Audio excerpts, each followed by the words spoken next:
morning means a trip to the movies. James Luxford, Stratford-upon-Avon, movie critic, is with us this morning again on BBC CWR. Hiya, James. Good morning. How's life in Stratford-upon-Avon this week for you? It's all right, thanks. It's getting a little chilly, getting a little darker like everywhere else, but we're doing all right, thank you. Good.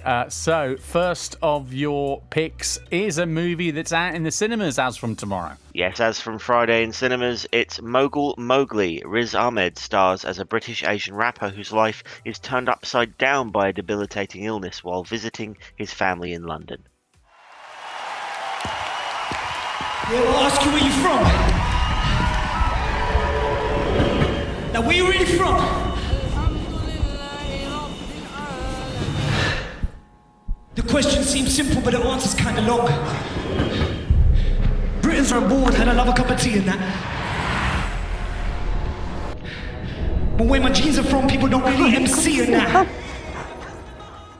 Okay, I have to say, my first thought on this was, it's a remake of the Rudyard Kipling Jungle Book and Mowgli, but of course it's nothing to do with that, is it? No, very much set in the modern day. It's a story of connecting with your roots and a young man whose, I suppose, future and dreams are derailed, by illness. And I love this. It's very hard going and tough at times to watch, but I think Riz Ahmed is fantastic, and he's fantastic here. You might know him from Rogue One and Venom or Four Lions from a few years ago, but I think here he gives one of his best performances, and it's really something to watch. I think whenever an actor is in Hollywood for a while doing sort of the roles you expect in Hollywood comic book movies or big action movies, occasionally they come and do something where they really get to let loose and show what they can do in a really serious dramatic role, and that's exactly what Riz Ahmed does here.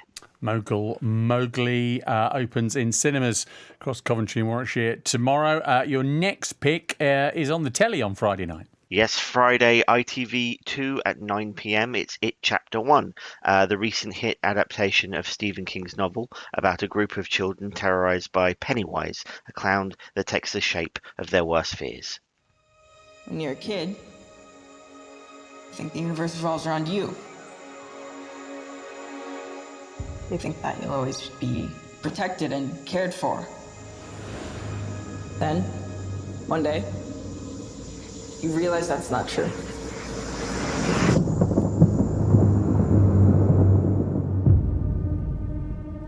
Because when you're alone as a kid,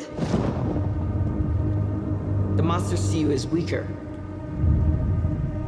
You don't even know they're getting closer.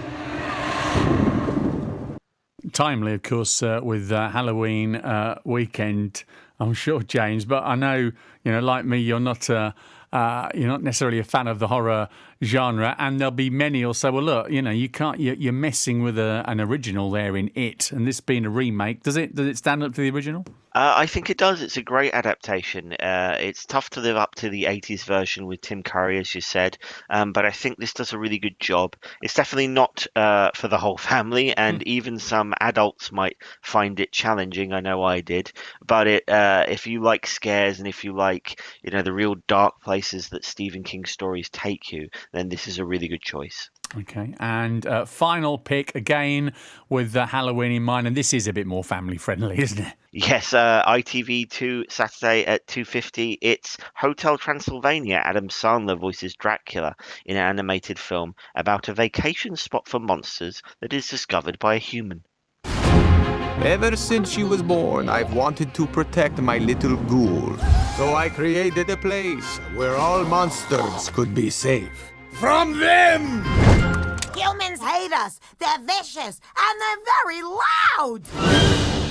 Yeah, I love it. I remember my daughter, she's 16 now. She won't forgive me for talking about this on air, but when she was about 7 when that originally came out, and I remember saying, right, we're going to watch this weekend. She said, no, I don't want to watch that, Dad. I'm going to be scared. I have nightmares. I go, no, you're not. It's going to be funny. You'll really like it. And, of course, she did. And it was great. Hotel Transylvania. And it ticks the Halloween box without kind of making you scared or witless, does it? It really does. This is great fun. It's creepy rather than scary, as you say. And if you have kids, this is a good way to sort of celebrate Halloween without giving anyone nightmares. And it's full of really good voice talents. There's Adam Sandler there, Steve Buscemi, Selena Gomez. It's just a really good animated film with a lot of heart and a lot of good jokes in there. Good stuff. James, always good to hear from you. Appreciate that. And stay safe in Stratford upon Avon. Thanks for coming on this morning. Speak next week. Thank you. James Luxford, our movie reviewer here for you on BBC CWR. After 10, Vic Minette's going to be with you.